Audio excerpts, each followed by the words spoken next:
Good morning, Bitcoiners. Hope you're doing well. I'm loving my life. Who could complain on a day like today? Not me. No way. Things are going great. I got some problems with my camera, though. Just give me 1 second, everyone.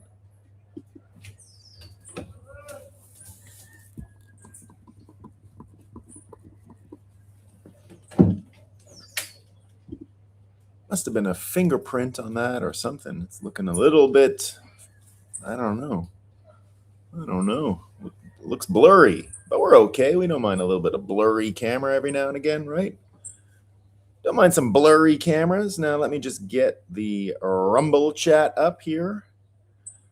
See how y'all are doing on your weekend. Come on. There we go.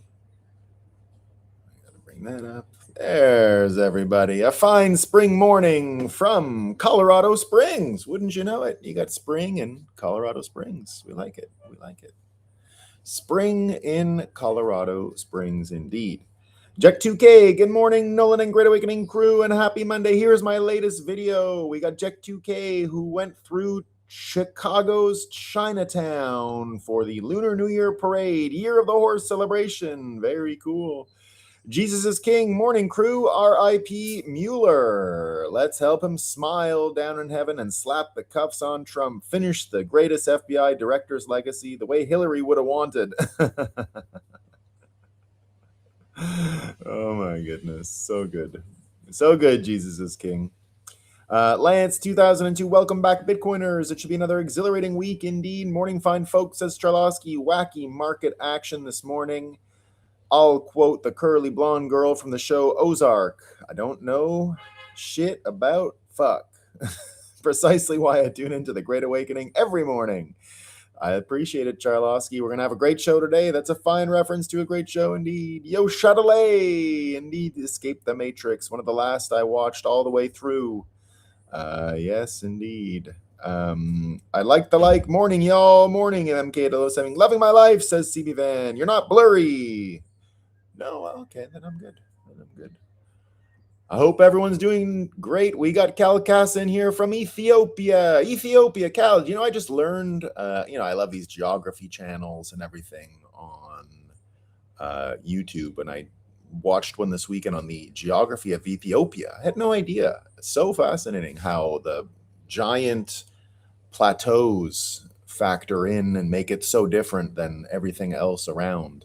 I didn't understand the size of the peaks. Incredible. 4,000 to, all that kind of stuff. Just wonderful stuff. Congratulations on the incredible geography of Ethiopia. And I normally know a lot about geography. I was surprised I was so ignorant about Ethiopian geography, but an amazing place. Mudcast, good morning. Indeed, Janatoro, good morning. Curious Bitcoin, good morning to you too. Hope everyone's doing great. Opportunity, we woke up early. We drank some coffee.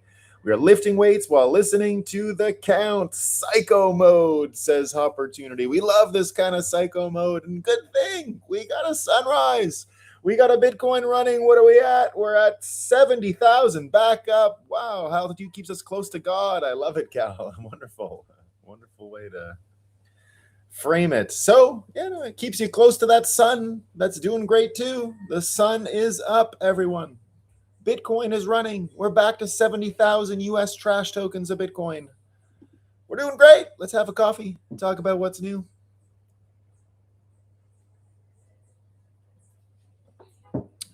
It seems. Just give me 1 second. One more second here, folks. I need a minute.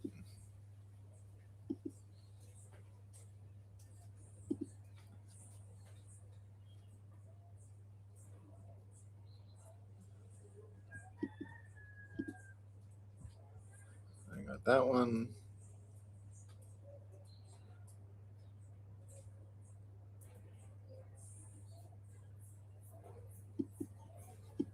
All right, let's get started. Let's find out what these NPCs are hearing about.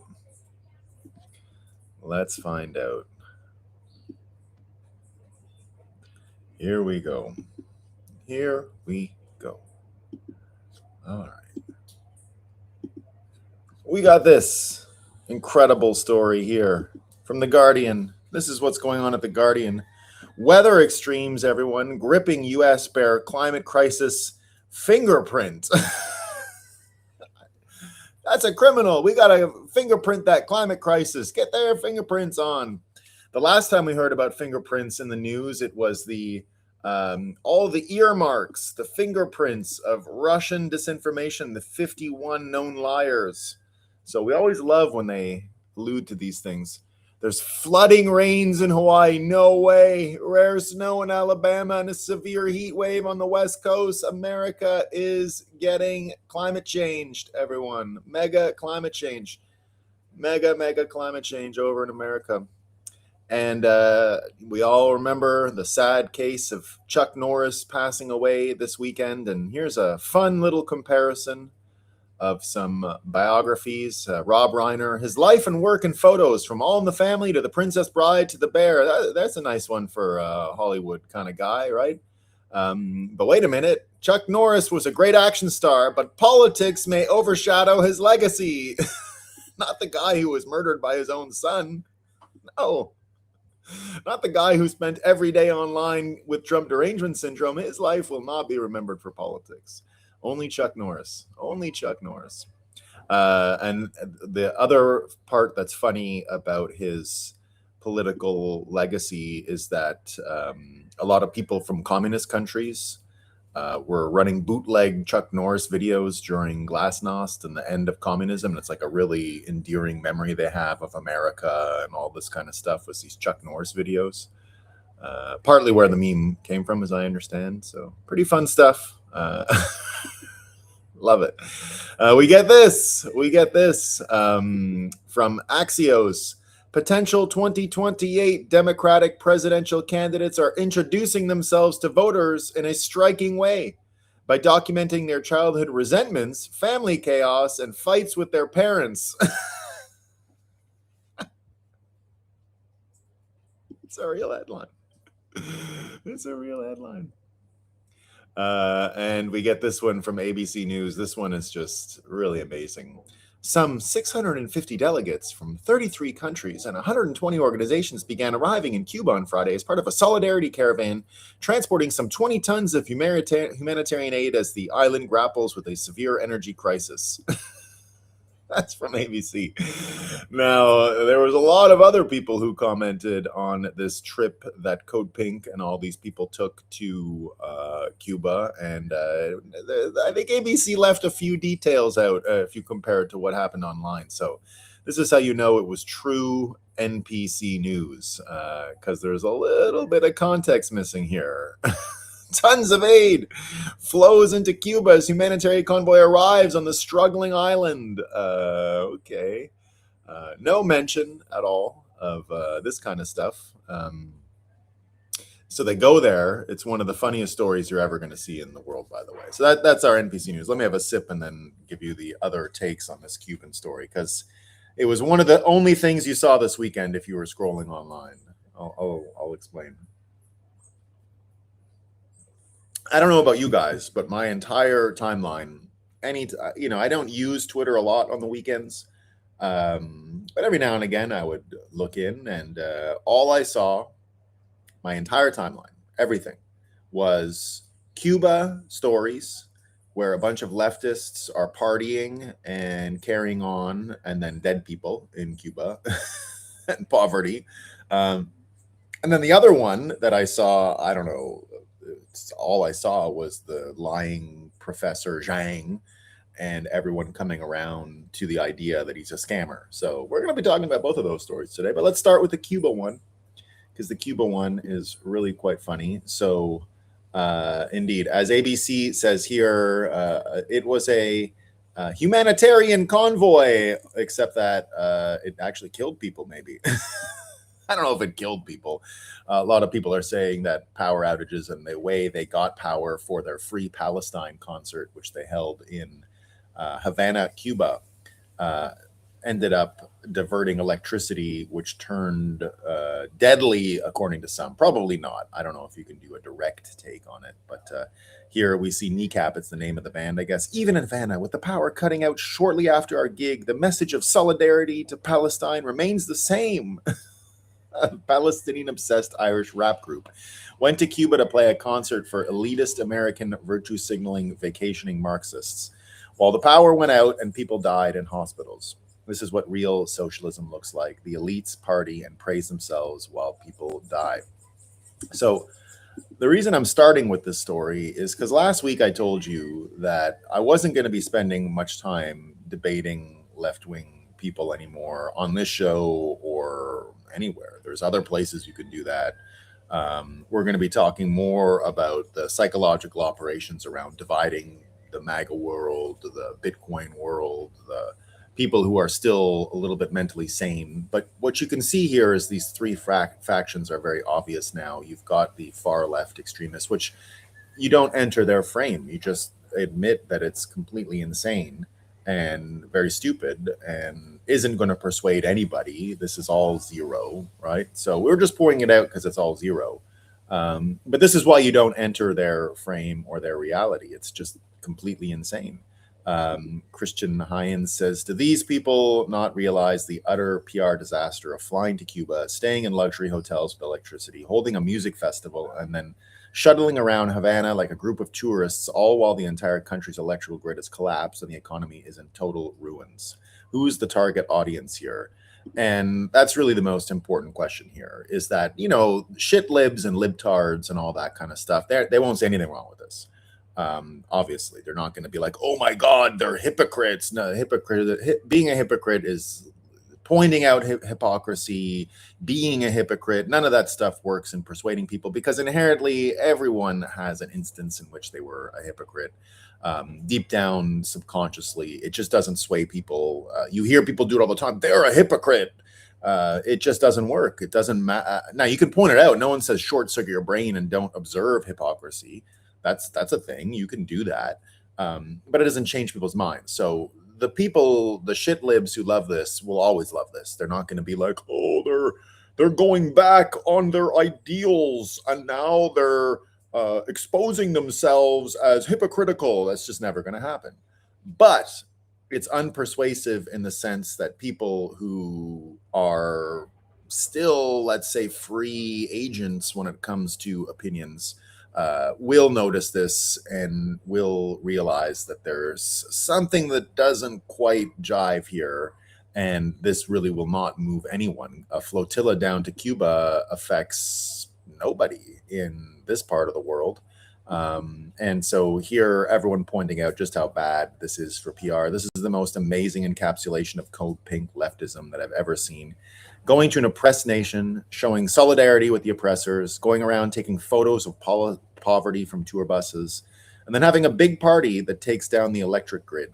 Perfection. So it's going to be great for the memes. That's really the big advantage here, is that you just have all these great memes. Here's Guy Benson. This island has been destroyed by decades of communist dictatorship, and these privileged dirtbag leftists on the regime-approved and regime-caused poverty tour show up and chant free Palestine. Amazing stuff. It really is amazing. It's just perfect. You can't really beat this. It's just excellent to see this stuff. Lavender says, it just seems absolutely wild to me. Like, none of them even dress down out of respect. This guy here, I guess, has got some gold chains.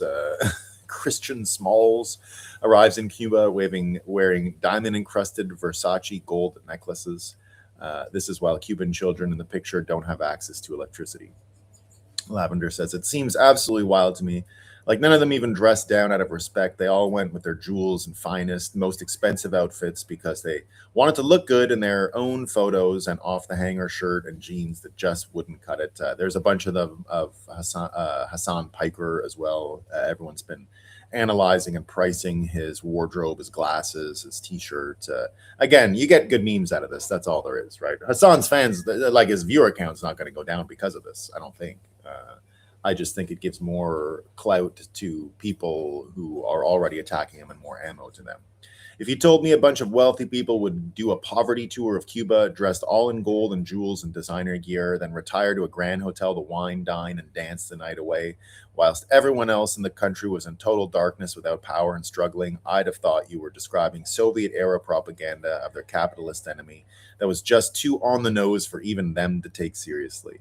How do even half the people who went still get called progressives or even socialists when they are direct stand-ins of the most decadent depictions of wealthy, ignorant, self-aggrandizing capitalists and nobles? Just perfect. The memes have just been off the charts for this stuff. Here's this lady here, Code Pink leftist artists, flies to Cuba and gives a gift mural. Maybe their base eats that up, but it comes off as pure performative cringe to me. This guy, Peter Savodnik, here says, it's actually impossible to get more patronizing than a rich white lady painting happy pictures for poor brown people. It's excellent. It's really strong. Here's Emily Zanotti pointing out actual poverty tourism. Leftists gather in tour buses to go look at the poor people during their vacation. Samantha Smith points out here, Hassan Piker and his VIP entourage were caught throwing food at Cuban children to make them dance while filming videos for their social media. Well, here's a message for Hassan and co. Cuban kids are not zoo animals. You are the animals. Again, it's not going to change anyone's mind other than it's really a lot of fun ammo, and the memes that will flow from this are going to continue. Here's Hassan with a really great observation about what's going on in Cuba. Hassan Piker says the Cuban people enjoy not having electricity due to their fun island mindset. So much fun. We're having such a great time. It's so great being in Cuba. There's so many cats to eat. You can barbecue one. If you can find the garbage everywhere is the best. It's an island, man. It's just island mindset. We're having a great time. We don't need electricity. Come on, you losers, you capitalist losers with your stupid electricity. It's a fun island. It's a fun island mindset. We're doing great. Mike Solana also has this take. This is the lady with the picture again. They flew to an impoverished prison state, celebrated the government responsible for a 50-year humanitarian crisis, and painted the locals in a mural with notes of love. This is among the most vile kind of human Western world the Western world has ever produced. So good. So good. Now, I don't know if this is true, right? You get Owen Jones who says, Havana, Cuba, the second nationwide blackout in less than a week. This is the direct result of the siege. Nora Torres points out, no, the national blackouts aren't directly caused by the lack of oil. They have been happening since 2024 because the old power grid collapses usually after failure in one of Cuba's Soviet-era power plants.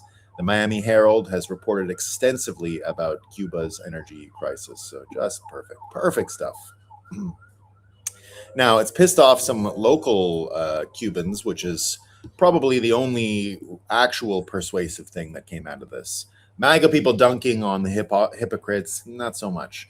But again, why it's not useful to enter the frame of shit libs like this is because it's not persuasive. But for those in the middle, this kind of stuff does work and is persuasive and really should, I think, harden their ability to ever get new adherents to the shiplib philosophy, because this kind of stuff, like I said, just doesn't change people's minds to attract more people. So this is a net negative for Code Pink, because when you see moms like this come out and put it into its proper humanitarian context, those people that are not captured enough by the shitlib industrial complex are, likely persuaded from this stuff. So she's a Cuban mother that was prosecuted, harassed, and ultimately prohibited from going out from her home, was banished from Cuba and had to seek exile in Spain after publishing in her social media report after the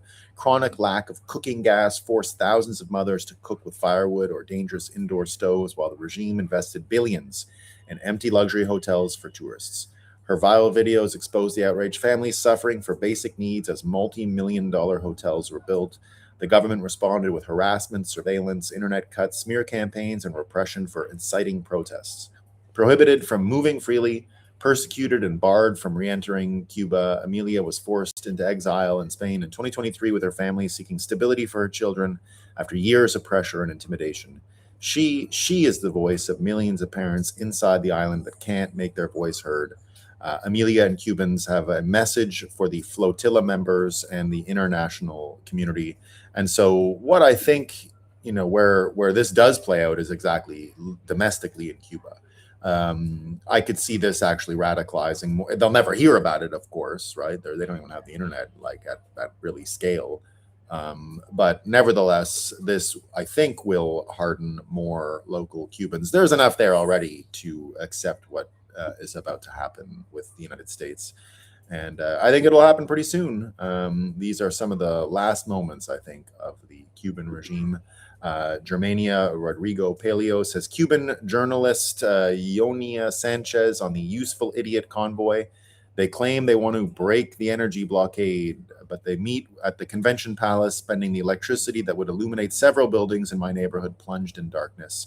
In front of microphones, they reject the policy of suffocation against the island, and yet they embrace those who silence us, take pictures with those who repress us, and smile next to those who destroy our nation, making our children emigrate and drawing our hope. So people like this, people like these new journalists in Cuba have the capacity, I think, to bring the Cuban worldview over to what America is about to do.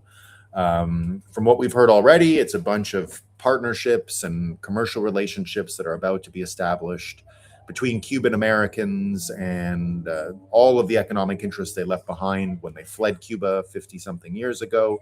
So I continue to see the Cuban people embracing what's about to come way more than that shit lib Palestine concert that they had this weekend. So the good news is things in Cuba are changing very fast. And again, another sign of why you don't enter their frame and why it's useless and why the shit lib worldview domestically in America is just useless to or argue against anymore. There's no point.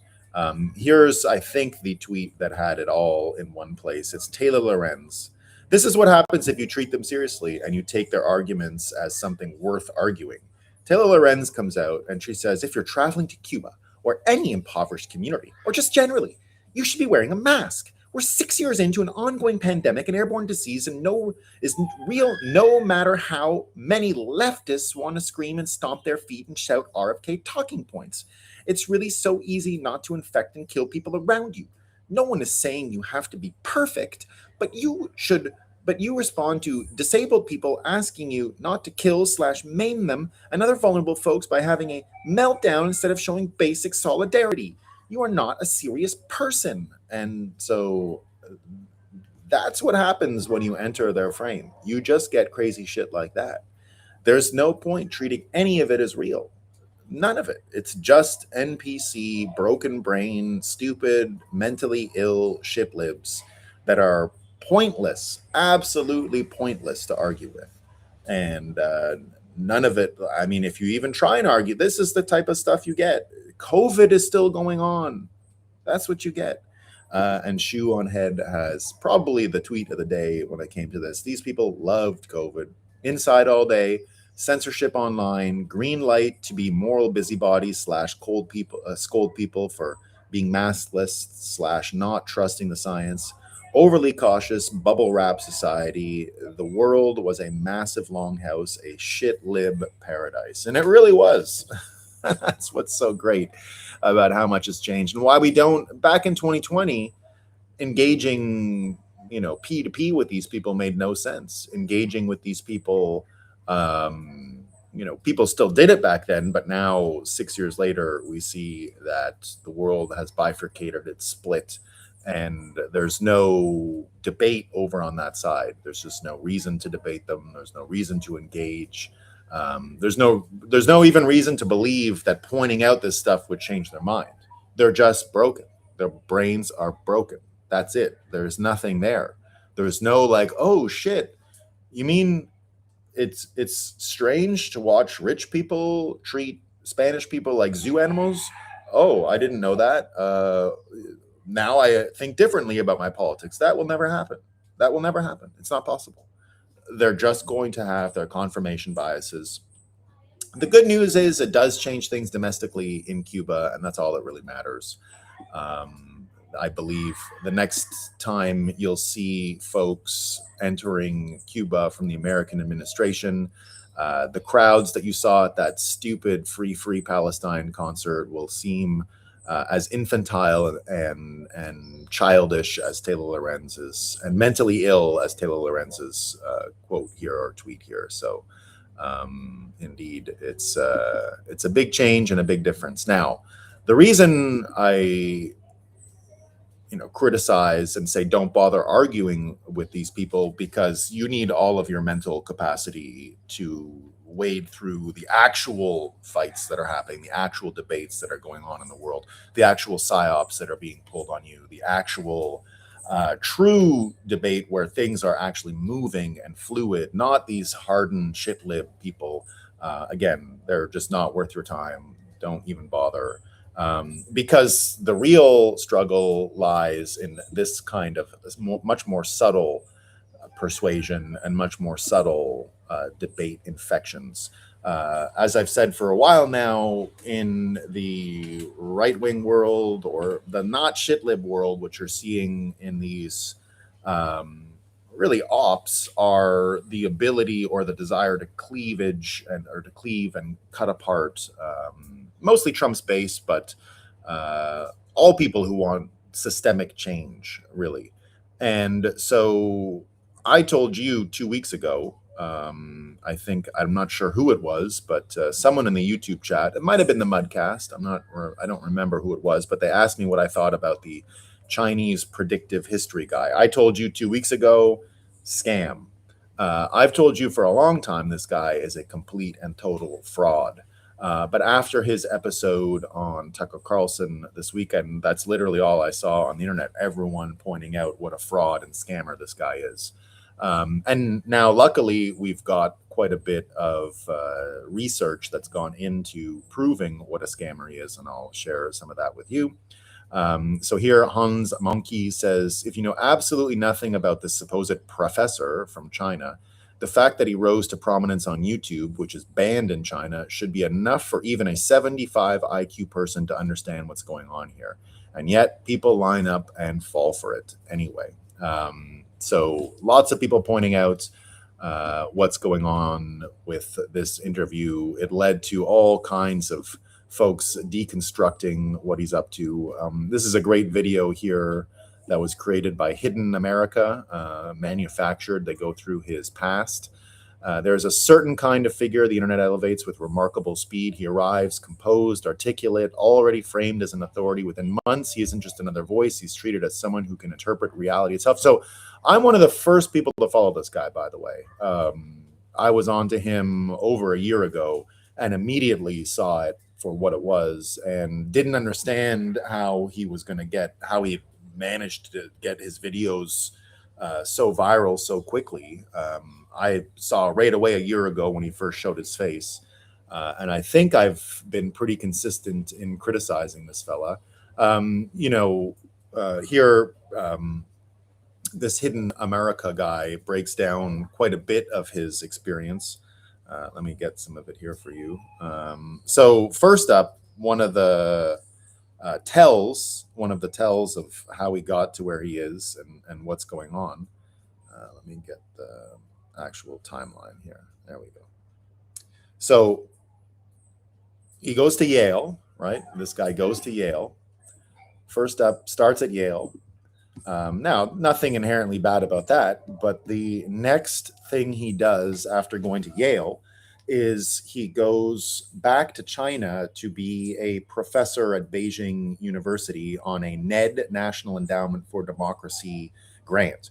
Now, remember everything we've learned from Mike Benz about the National Endowment for Democracy and exactly what all that is. So he goes from Yale right into the National Endowment for Democracy. Now, remember, the architecture of deceit that we have seen from Mike Benz over the years now has really already primed us to understand that that's a red flag. like National Endowment for Democracy. They ain't out there to help your democracy. That's not what they're doing, right? Now here's where things get really nuts, right? So, and that's, you know, he goes right into the NGO pipeline, and he's in the NGO pipeline from the late 90s till about 2003, 2002, 2003. But he gets caught in China. He gets caught. They kick him out of the country for being an American spy. So they kick him out of the country in China for being an American spy. All right. And that should have been the end, because when you are one of these NGO folks and you blow your cover, in general, that's the end of you, right? That is when you're forgotten, you're cast aside, and especially when you're part of this academia section of the NGO branch. An NGO guy exposed as a deep state agent is useless to everybody. So, but what happens next is quite amazing. He disappears, right? So he's detained. He's even detained and permanently deported from China at that point, right? China says, "Get out of here, you scumbag, Yaley Canadian fake NGO scammer." So China kicks him out. They have a crackdown at that time on all this NGO complex stuff. You know, Bukele wasn't the first to figure out the NGOs are a scam. China knew it a long time ago. So they kick out American scammer NGO Zhang, Professor Zhang. And he disappears until 08. And then in 08, he's back in China. He's back in China, and now he's working for working on Afghanistan related stuff. So suddenly he's an Afghanistan expert, right? And he's allowed to come back. And in 2008, he's now in elite middle schools, teaching Chinese elite kids. And in that time, when he's in his new Afghanistan job, it's when he starts working for the UN as well. So he disappears, leaves the NGO thing, goes to the UN, and starts coming up with all this new framework for multipolar world out of the UN. And now he's suddenly invited back to Beijing. He's suddenly invited back. So he's an NGO guy pushing for this whole NGO civilization. What does he call it? The objective externalization of intellectual. No, that's not what I wanted. Yeah. So he starts talking about how the time in Afghanistan, the time with the UN. He comes back to China, gets a job with the Chinese at these Chinese middle schools to educate their youth, the youth of the elite. But he's always citing the Steven Pinker folks, the whole Epstein cabal, the Larry Summers world, like Harvard. We can't do this. I'm from Yale. So he comes back on a new mandate from this UN background to start promoting the American model of elite formation. He's criticizing the Chinese and saying, you can't create elites. You've got to use this American model, which I can bring to you. So now he's invited back to China and is creating the new elites in their high school and middle school, and straight up citing his work with the UN, with Steven Pinker and Larry Summers and all of these Epstein types that are around at that time. So then he does that till 2014. And 2014, he vanishes for good. And he spends 10 years. No one hears about him. And then suddenly he pops up in 2024 with his YouTube channel. And wouldn't you know it, it's popular right away. No time at all. It's so easy. Who didn't know? It's so easy on YouTube to go viral every time. And especially when you're in a really boring background and you do classroom settings, and I know a thing or two about it, and it's not that simple. Okay, I saw right away what was going on. Immediately, I saw what was going on, and you can tell the difference between boost and deboost and all of these things. So people are pointing out now where a lot of his philosophies come from. Right? Thank you. I think Dugin is the world's greatest geopolitical strategist. Zhang Ziqin is a Beijing-based commentator with Yale credentials and ties to Harvard's Global Education Initiative. He runs a YouTube channel called Predictive History, where he claims to forecast geopolitical events using game theory. He has over 100,000 followers and describes himself as someone who analyzes the past to predict the future. And indeed, but here's what matters. On July 31st, Zhang publicly declared that Dugin is the world's greatest geopolitical strategist. That might be true.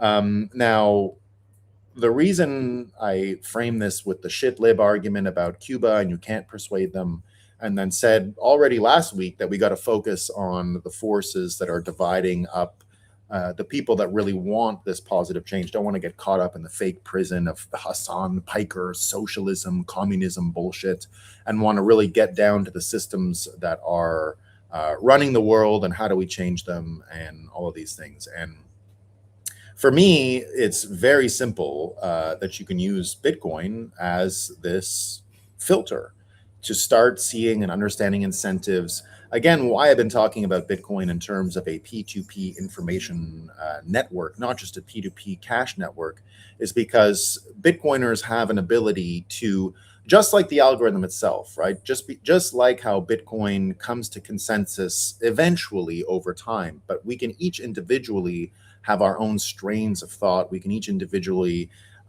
look into things, but the 51% attack and the consensus model that is inside of Bitcoin allows us to have flexibility before we all collapse on one point of view, which is one of the major advantages of the P2P information environment, that we have that dexterity. And you're going to start to see why it's so important that you can actually use Bitcoin as a compass throughout all of these really difficult, labyrinthian, confusing psychological operations worlds, not the transparent stuff like the Hassan Piker stuff, the much more subtle, divisive stuff like we've been seeing from Tucker and the rest of them.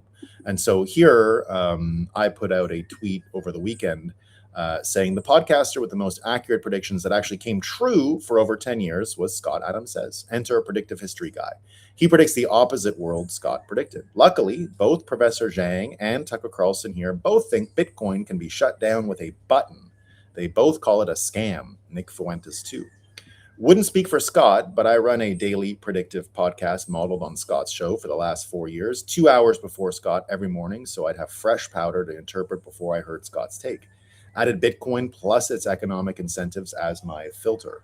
I predicted publicly, daily, dopamine hit when I beat Scott to my predictions. And indeed, I always, when I would do my show here, watch Scott after, there was instances where I beat Scott by a week or 2 or 3 on certain important subjects. Now, he's obviously the GOAT of all time, and I went before him every morning simply because my thoughts would be tainted by his if I went after him. So to be honest and capable of beating him to stories, I had to interpret the news slightly earlier than him in order to even measure my own ability. And so I had a daily feedback loop based on his predictions and my own predictions, and was able to, I don't think you can guess, and I don't want to put words into Scott's mouth, but seeing what's going on here, I do believe Scott would recognize this. Now, again, my ability is because using Bitcoin is sort of my usual filter for how I would beat Scott to any prediction. I knew that Trump would organize the 2024 election with Bitcoin as a major question. You guys all saw those predictions. You guys saw everything in 2023 with Vivek and RFK and what turned into the Trump campaign. This was something that I said publicly many, many times that came true. And so here, this guy, right, giving basically 100% opposite view of the world Scott predicts and that I predict. But very easily, you can use Bitcoin. Just look at the kind of shit these people have said, right? Here's Professor Zhang on Bitcoin. Obviously, some of the stupidest shit you'll ever hear in your life. Let me just replay it so you get the audio here. I'm not going to play it all because you don't need to listen to insidious brainwashing, but I just want to point out what he's talking about. Blockchain is launched. Okay, now you have like certain questions. The first question is, who have the resources to build the blockchain? Because people say it's decentralized, but at the end of the day, all software runs on hardware. Okay, so who's paying for the servers? who's paying for the fiber optic networks? Who like where's the hardware stored? Okay. That's Anyway, one. I don't, you could feel the puppet hand come up. I don't want to subject you to more to this fucking scumbag. But here's Tucker doing the same shit. This is a real quote from Tucker. It's the same line. And nobody can explain to me who Satoshi was, the creator of Bitcoin, this mysterious guy who apparently died, but nobody knows who he was. I grew up in DC primarily in a government family, so CIA. That's my guess. Can't prove it, but you're telling me to invest in something whose founder is mysterious and has billions of dollars of unused Bitcoin. What is that? And no one can answer the question, including some of the biggest holders of Bitcoin in the world. Do I know personally? They're like, oh, it doesn't matter. What matters to me, right? And nobody can explain to me who Satoshi was. Look at the dates here too, by the way. November 12th, 2025, December 11th, 2025, December 14th, 2025. Let's put Nick Fuentes in there too. We got to do a little Nick Fuentes. Why not, right? Would you make Bitcoin the U.S. currency? No.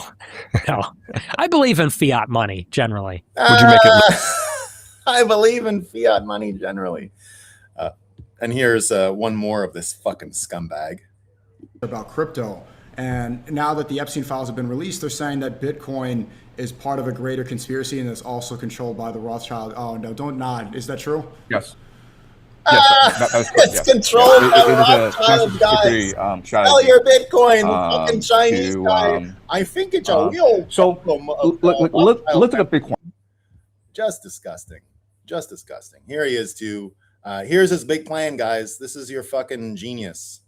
Wait a minute here. Wait a minute here. If the banks can print as much money as possible, why do we have poverty? Right? So that is the common answer, scarcity. We have poverty because of scarcity. But I already told you this. They can print money out of nothing. So money is infinite. So why do we have poor people then? Because we don't want people to all have money. The powerful people don't want that. And why? Because otherwise no one would work. The point of printing money is to create the illusion. You need to create the illusion. We need to create the illusion. So this fucking scumbag, and a lot of people pointed out just how gross the whole thing is. Now, again, why I think that you can use Bitcoin in order to wayfind, as a compass here. Here's an article, not necessarily related to this story at all, but the labyrinthian component is, and it's from 0HP Lovecraft saying eventual consistency. And he says a database in its most abstract form is a list of records, a ledger. And from that perspective of the client, it does not matter if the ledger is a paper book or an array of servers in a warehouse, though the latter is more usual. However, from the perspective of the database, each server must be viewed as an individual entity. To write an entry into a ledger is not so simple because a hard disk may fail at any time. To guard against this possibility, the database makes use of redundancy. Writing one record to the database could mean transmitting a single new entry across the network many times, creating multiple copies, one on each server. Transmissions are regrettably unreliable, and the guarantee the data parity between all servers. It may be necessary to send the same message over and over, waiting for each transmission for a confirmation that may not arrive. This type of Byzantine coordination can be very slow, and a common strategy for mitigating it is called a gossip protocol, in which each server in the array periodically shares its most up-to-date records with a subset of its peers. Under this system, one server may fall out of sync with the pack, but in time, all nodes will achieve a consensus. When a distributed ledger is guaranteed to converge into singularity over time, we call it eventual consistency. My motivation for explaining this kind of technical design will soon be apparent. Now, going back to what Hidden America said here, and you can see this Hidden America guy goes through all of these, all of his background, and think of that again in terms of eventual consistency. because the dexterity that we have as Bitcoiners, because we can hold the confirmation of the consensus for much longer than most sludge people or most people captive to these subtle manipulations, because Bitcoiners simply have the ability to wait and see. It's really that, is wait and see. Because we have this ability to use the P2P information network to take our time, to slow things down a little bit, to not rush into every single problem. Now, it doesn't mean you don't rush with your opinion to fight someone. You're allowed to argue. You're allowed to have your opinion. But the entire Bitcoin world is able to sustain and have a much larger tolerance for arguing. That's why I've always gone back to the fault tolerance of Bitcoin, and that we can leverage this fault tolerance on a personal level, in order to have the debates that need to happen, give them time to percolate, give them time to settle. It's not this quick thing that you're seeing. And like I said, you get a lot of free dopamine from attacking the Hassan Pikers and all the shit libs and the Taylor Lorenzes, but they're not persuasive and they don't matter. The people that do matter are the ones that are trying to subtly demoralize the population, subtly demoralize the folks that are sure that we're on the cusp of a golden age. And so when you see this subtle manipulation, the qualities of Bitcoin really do make a difference, because in the end, you know, this labyrinthian, just like we heard from the eventual consensus piece, this labyrinthian situation is what we're all in. We're all in a very complicated labyrinth. The world is changing very quickly. We're seeing already that the mimetic ability of Bitcoiners to capture all of this and to frame these discussions and to have these interpretations let you, let's say,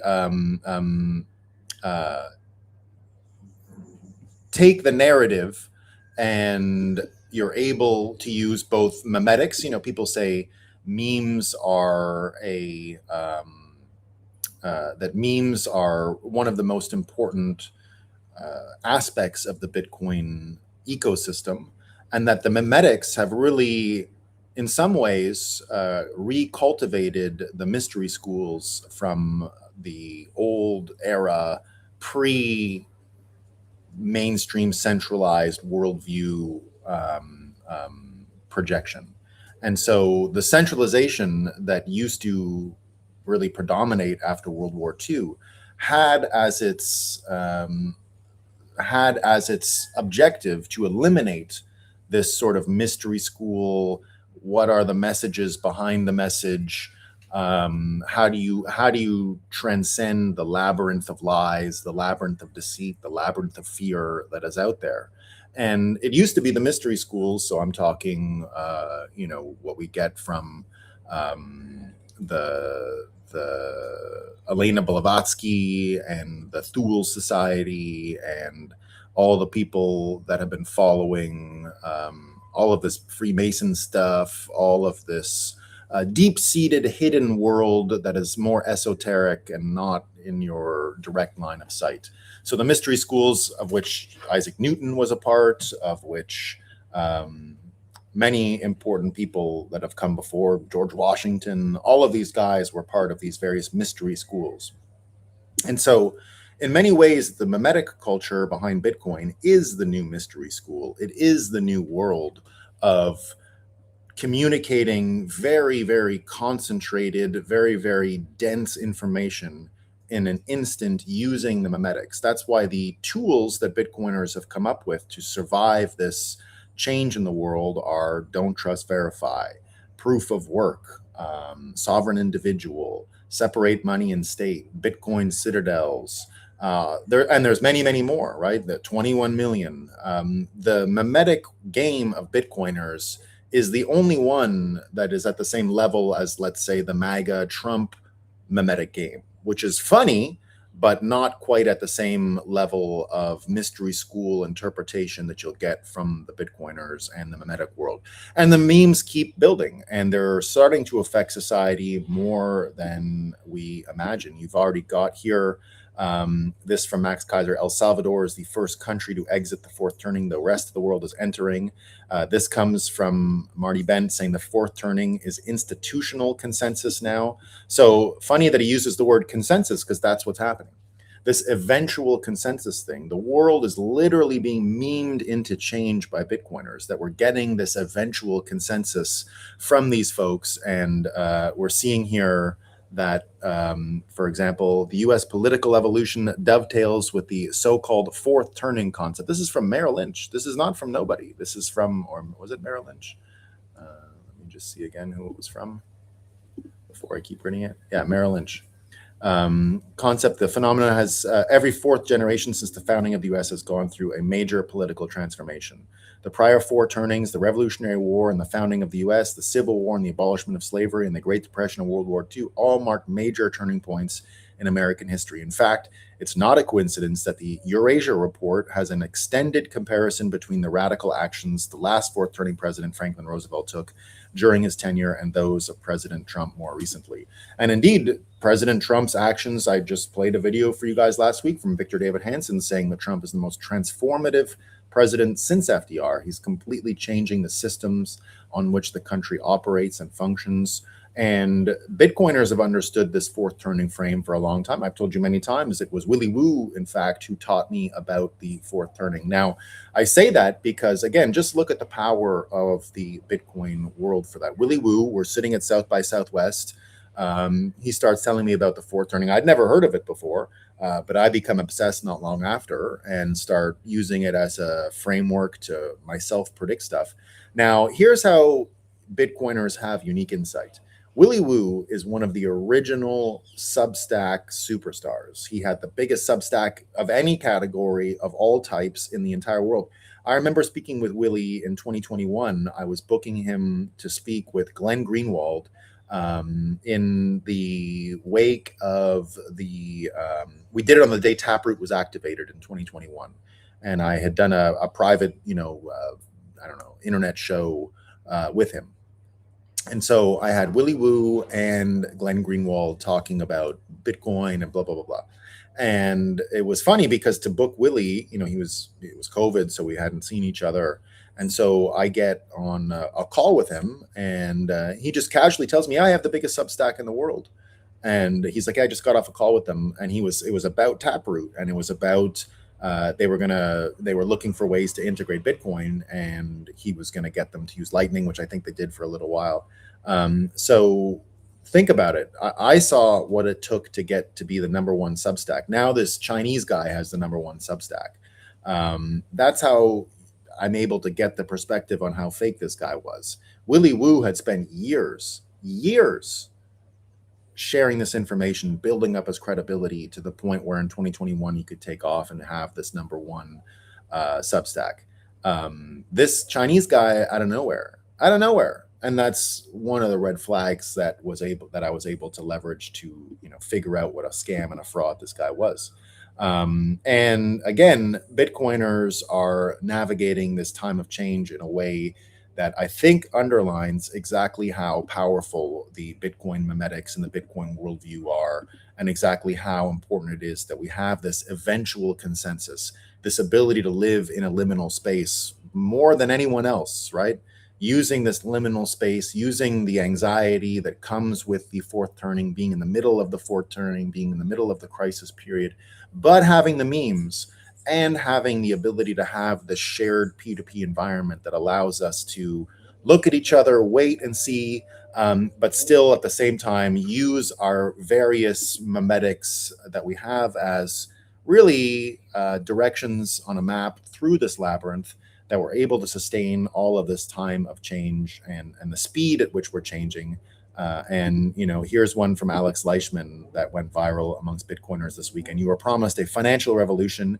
You got a casino in your pocket. our fourth turning really does begin with the financial crisis. It really was the opening salvo into the fourth turning, just as the Great Depression really did mark the beginning of the fourth turning under the Franklin Roosevelt regime. The '08 financial crisis and the birth of Bitcoin mark the start of the crisis period, and they'll also be the solution to the end of the crisis period. And that's how we can go through all of this trouble and all of this change, yet still stay in a position that we are in, which is primed and poised to change the world. And we're not going to take any of this doomsday shit sitting down, right? You get this no limit guy. I pointed this no limit motherfucker out from day one. He was giving these reports on Iran, and I said, I want to look at this guy and follow his reports. If you go back and look at the tape from the first week, I read No Limit almost every day to give you the not the steel man, not strongman version of what was going on, doing my best so that I knew it was an information lockdown or a toxic information environment around the Iranian war from the start. No one was going to get good data. No one was going to get good videos. No one was getting anything like that, which we've brought up many times. But what I did do was take someone whose opinion I didn't agree with and made sure that we were processing their point of view from the start. People finally picking up this account is another one of these insidious accounts trying to roll you. PDB, another Bitcoiner, says doomsday accounts like this cost people money. Invest in America long term. Don't listen to these accounts manipulating you. Zoom out on the chart. And indeed, Bitcoiners have zoomed out for a long time. The fact is, after everything we saw this weekend in the war in Iran, we're much more confident in our own points of view now, and much more confident that this thing is going to be over pretty soon. We can't be totally correct. Who knows? There's war has a way of being unpredictable, that's for sure. But I remain on my timeline that we are headed to 2024. 2026. We're headed to May and the midterms with a huge amount of focus on the economy. But now we understand the risk to Israel, the risk to America and the world from Iran was always real. I mean, part of whatever architecture. Cernovich says Israel's far from perfect, but now everyone sees what Iran would do. We saw the missiles they sent this weekend to the Chagos Islands. They have Europe within their reach. They lied about everything, not that it's a surprise. Now we're seeing, of course, as we've been able to track Trump's negotiating style for years, we saw Trump heavily threaten the Iranians this weekend with a threat to destroy desalination plants, infrastructure, water, energy, everything. Kobayashi letter says, President Trump over the last 36 hours, I don't want to do a ceasefire with Iran Friday. The U.S. is considering winding down the war with Iran today. Axios reports Trump is planning peace talks. If Iran doesn't open the South Strait of Hormuz within 48 hours, the U.S. will obliterate Iran's power plants.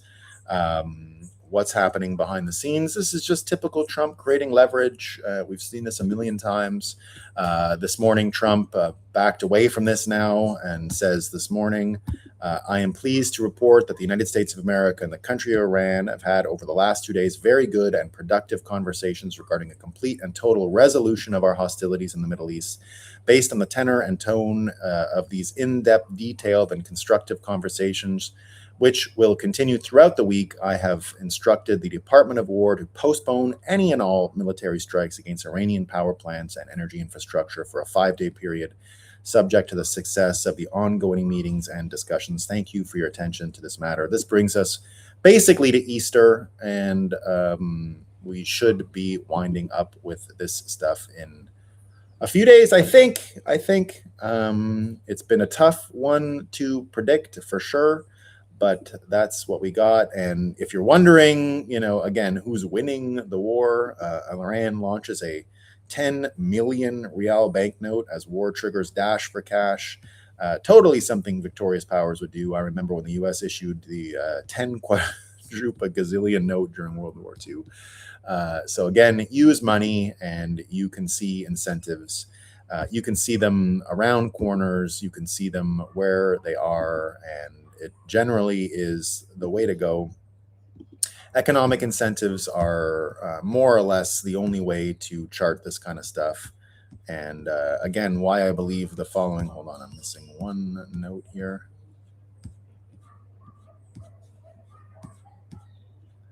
I gotta go find it.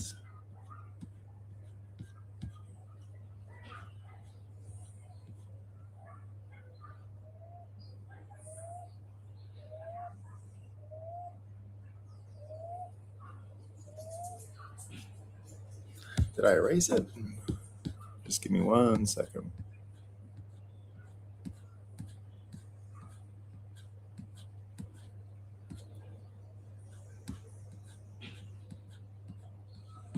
I might have erased it. Hold on.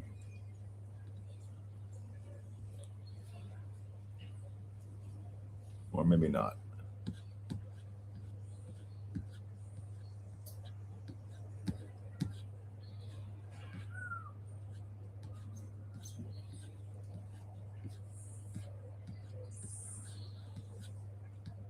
There it is. I did not erase it. So going back to the economic piece, here's Pompliano. I'm starting to think the White House doesn't care what happens to the stock market in the first half of the year because they know they have tools to pump stocks higher into midterm elections in November. Not a comment on whether it is a good strategy, just an observation. PDB saying the same thing. This is exactly my frame. I'm watching July 4th as a date which we want to claim victory, war over, rate cut, tariff movement. I made this up, but it feels very on brand. I made it up too, but I've been telling you for months now that's what's going to happen. Everything is aligned for Trump to move entirely to golden age talking points from the 250th on. I think you could probably go back in the show and find clips of me at the beginning of the mandate of this government saying the same thing, that the first year was going to be tough because of all this international stuff, because of all the reconciliation of all the trouble that's gone on, the lawfare, the Epstein files, domestic stuff, international stuff, the war with the City of London, which I think more and more is very obviously real. Susan Kokinda had a great video yesterday. Let me bring it up. Again, she's been one of the top folks looking into this stuff. Here's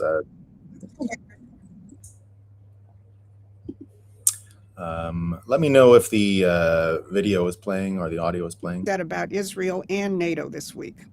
Trump blasted Israel for bombing the South Pars gas field in Iran, which triggered Iranian retaliation against Qatar's. Tell me if it's audio is good. Great. LNG facility. Here's what Trump said. Israel, out of anger for what has taken place in the Mideast, has violently lashed out at a major facility known as the South Pars gas field in Iran. No more attacks will be made by Israel pertaining to this extremely important and valuable South Pars field. He then threatens Iran against further retaliation. But he stresses, I do not want to authorize this level of violence and destruction because of the long-term implications that it'll have on the future of Iran. Both Israel and Iran, in the same post, on notice, stop attacking energy infrastructure. That is not standard American presidential behavior. That is a president whose interests don't align with either party in that conflict. Then Axios spelled out what's really going on with this headline. Trump aides foresee Iran endgame divide. Israel doesn't hate chaos. A White House official told Axios bluntly, Israel doesn't hate the chaos. We do. We want stability. Netanyahu, not so much, especially in Iran. That sums it up. Chaos is the operating principle of the great game, and Trump just said it out loud, that his partner in this war has different objectives than he does. The president, the Secretary of War, DNI Director Tulsi Gabbard have all made that clear. And Trump has said it more bluntly and publicly than any American president since Eisenhower in the Suez Crisis. Now ask yourself, who benefits from disruption of oil supplies in the Middle East? This has been the fulcrum. of Britain's great game for more than a century. Use a volatile Mideast and its vast oil supply as a point of economic blackmail. Iran and the forces of regional chaos have been key assets in this game, and so has Israel, certainly under Netanyahu. Now, that brings us to NATO. Trump called out their foot dragging on the Strait of Hormuz, and he called it exactly what it is: cowardice. NATO and its overlords in London are perfectly happy to keep wars going in Ukraine and rattle sabers at Russia and China, but won't lift a finger to keep open the shipping lanes their own economies depend on. The mask is off. NATO is the enforcement arm for perpetual conflict, not collective defense. And the same goes for London itself, whose insurance companies triggered the initial shutdown through financial mechanisms, not military ones. 7 emails from London-based insurance clubs and tanker traffic dropped to 0. Now, if you're beginning to get a deeper understanding of the strategic landscape, that what Trump is doing is dismantling a system that goes back.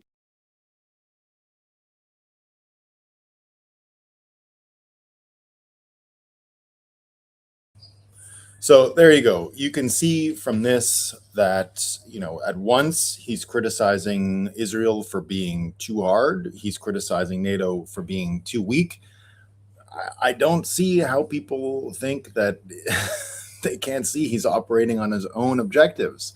I heard Michael Schellenberger yesterday was on Joe Rogan.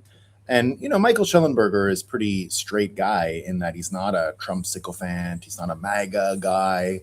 But he came out yesterday and straight up said, how can anyone believe that this is like Trump is not acting under his own agency, under his own opinions about what he should and shouldn't do?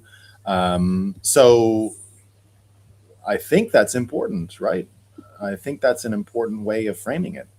Now, again, why it's important to see all of these machinations is because look at the game that's coming, right? You've got Kent again out there that Epstein was an intelligence asset, not because of anything he learned from the government with a high-level security clearance, but because of the stuff he saw on the internet. And of course, Captive Dreener says here, tragic case of a 95 IQ guy who got promoted far beyond his level of competence. He and Candace deserve each other. And we find out as well that he was likely the one leaking to Candace all this time. Now, they believe it. Like, I don't think they're lying to you. But you're in such a thick disinformation environment that you don't have time to excuse people for being low IQ. Low IQ is not like, they're just dumb. They're just dumb. Doesn't matter. They're going to fuck you over anyway. So you got to be very careful. And you got to be very, very careful. You have to pay attention to this stuff. And because leaking has been one of the main ways you've been manipulated. Remember the leaking that went on in Russia? Russia was a big leak fest. That's what it was. It was people leaking. Some people believed it. Some people leaked like crazy because they thought it was going to get Trump. Here's the original conspiracy theory, originating according Obama's directive. The spiked report said that there was no substantive links between Russia and Trump. Trump was in the was in a potion to see it, so Obama had it spiked and ordered them to assemble. We see what kind of leaking went on, right? House Intel Chairman Devin Nunes began outlining discoveries of Obama's surveillance of Donald Trump. That's one of the problems with Russia is it's so boring and complicated, and it's all like, but then an email, and then they leaked, and then this, and then it's really hard to follow and explain to people and persuade them that Russia was a scam. Because it's such a boring story. But that's why you love what Trump did this week by saying he's glad that Mueller is dead. I'm glad he's dead. So, of course, everyone picking up on the leaking and all that stuff comes through again. Indeed. Fisher King says, people are still surprised that Trump shows no grace for people who tried to destroy his life. Try to imagine reading in the newspaper every day that you're a Russian asset, a traitor, when you're not. Then you're investigated by a guy who's trying to frame you. Truth be told, I wince too when I see those I'm glad you're dead posts, but no one ever tried to destroy my presidency, bankrupt me, or jail me based on total lies. People need to understand the magnitude of what Mueller was trying to do, what he was involved in. And remember the magnitude. I mean, just look at it, right? It was Mueller's career, people dragging it up here. He's all around 9/11, right? Look at all these things about 9/11. Here, we'll get back to the 9/11 thing in 1 second. But cynical Publius says Robert Mueller did more to destroy public confidence in the rule of law and the concept of equal justice under the law than any other elected American in our long history. He was Americans' Roland Freisler. His legacy is one of corruption, wanton destruction, and abject abuse of the levers of power. I remember the video, someone shared it. Because he's so brain dead by the time he's in charge of the Russia investigation. He didn't even know what Fusion GPS was. He didn't even know. He didn't even know. I mean, one of the most despicable things. Here's a great Bitcoiner. I was hanging out with him in Dubai this past December. He was put in solitary confinement. Solitary confinement. He's a Bitcoiner. I've hung out with him twice. I had dinner with him and CZ in December. I hung out with him at the event. I hung out with him a bunch of times back in Dubai in December. And this was a guy who they threw into solitary confinement. Remember what the environment was like. The libs were banking on him jailing Trump for life over a total hoax. Avenatti, remember this? Avenatti, right? My goodness, how bad it was. And here's the 9/11 stuff. We're seeing more and more his connection to the deep state. We get Jack Posobiec saying, indeed, 28 pages show that the 9/11 hijackers tied to Saudi intelligence rented a room from an FBI informant in California before the 2001 attacks. The director of the FBI kept this covered up for years. His name, Robert Mueller. So we're seeing more and more just how bad it is. Going back to where Zhang comes from, go back to the Zhang story, right? About where all this NED stuff here from Mike Ben's headlines from 1991 when the press fingered Bob Mueller as the main guy at DOJ covering up the CIA's role in the BCI money laundering for Osama bin Laden, CIA-backed Mujahideen. Mueller became FBI director exactly 1 week before the exact network is said to have attacked. Indeed, September 4th, 2001, he takes over the FBI, the same FBI that finds the passports. They found the passport on the ground. The good news is, I think we are going to get resolution to all of this stuff. Why I keep telling you that, just as you heard from Pomp about the timeline for the markets for the golden age, Trump controls the narrative from here to the midterms. You're going to get Russia, Russia, Russia, and it's linked to 9/11. 9/11 is going to be cracked open this summer like never before. You're going to get the best summer reading. Is a predictive history telling you that? Bookmark it right now. You're going to see what happened more or less in 9/11. You're going to at least get a version of it that's going to radicalize more people. It's going to come out because of all of this stuff. Here's Jonathan Turley going on about what's happening with Russia, Russia, Russia, and says here, truth will out. A grand jury investigates the real Russian collusion story. That stupid motherfucker James Comey is going to take the fall for all of it. The guy who took over from Mueller after. That's how corrupt these motherfuckers are. Jonathan Turley is saying, what is different in this probe is that it is pursuing the real Russia conspiracy, the creation of a false narrative to kneecap the first Trump administration. The truth will out and appears to be coming out in Florida. Of course it is, right? And remember, just look at how insidious these motherfuckers really are. Here we find out from the New York Times, right? So now that we're looking into Russia, Russia, Russia again. Again, I've told you this told you this story many times. When they stole the 2020 election, I sat with my friend and I said, in November, 10th, 2020, and I said, we got to go back to Russia, Russia, Russia. That's where this stuff really gets going, and where this architecture of deceit, everything you heard from Mike Benz, really the monster, the Leviathan, came up above the shoreline, and you could see it for one of the first times since 9/11. You could see it. And you couldn't forget it. You saw the contours with Trump's campaign. You saw it coming out in Trump's original 2015, 2016 campaign. And then it goes in and submerges and does all of this fake shit. This is how I found that Russia, Russia, Russia, and Charlottesville in particular are how I even found Scott Adams. I thought politics were over when Trump won. I thought we were headed straight to the Bitcoin golden age. We were going to reform Wall Street. We're going to do all this stuff. And then suddenly they start running these ops. And I say, oh my God, the political story isn't over. I thought eventually people would be charmed by Trump like they are now. Well, not with the Iran stuff, but in general, as you saw up to the 2024 election, I thought we were going to get 2024 in 2017. We did not get it. And we did not get it because of these guys. And just look what they ended up doing, right? Steve Saylor here from this note from the New York Times says, right, according to the New York Times, executive director Dean Baquet, the New York Times dumped Trump Plan A was Russiagate. But when Mueller couldn't get the job done in 2019, Baquet told the newsroom they were switching to Plan B, racism 24/7. How do we write about race in a thoughtful way, something we haven't done in a large and blah, blah, blah. As you know, that's how you get people like this fucking guy, Paul Krugman. But again, why it's important to follow Bitcoiners. Bitcoiners could have told you this a while ago. We know Paul Krugman's a fucking retard. The real craziness comes, if you like, from rural white Americans who feel that they're losing their country, they're losing ownership of the country. And they're right. I mean, we are becoming more diverse, more multicultural, and they are, in the end, they are not the future. In the end, the power they still have will go away.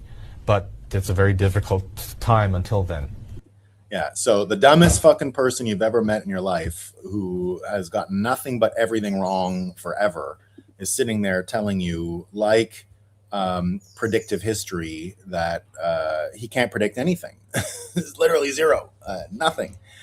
Predicting that all these people are going to lose their power, white people are going to lose their power. All right, Europe, yesterday, France, Le Pen wins. Nice, the mayorship, wins all kinds of primaries. Yesterday in Germany, Rhineland-Palatinate, state election, AfD way ahead. We got the intense beginning now of more of the fraud stuff, right? The fraud stuff going wild. I saw yesterday there's the Minnesota woman pled guilty to that. The Minnesota woman pled guilty. I thought I had the tweet. Let me see. I'll just show that to you. And then I'm going to bring up my guest because it's time for our guest.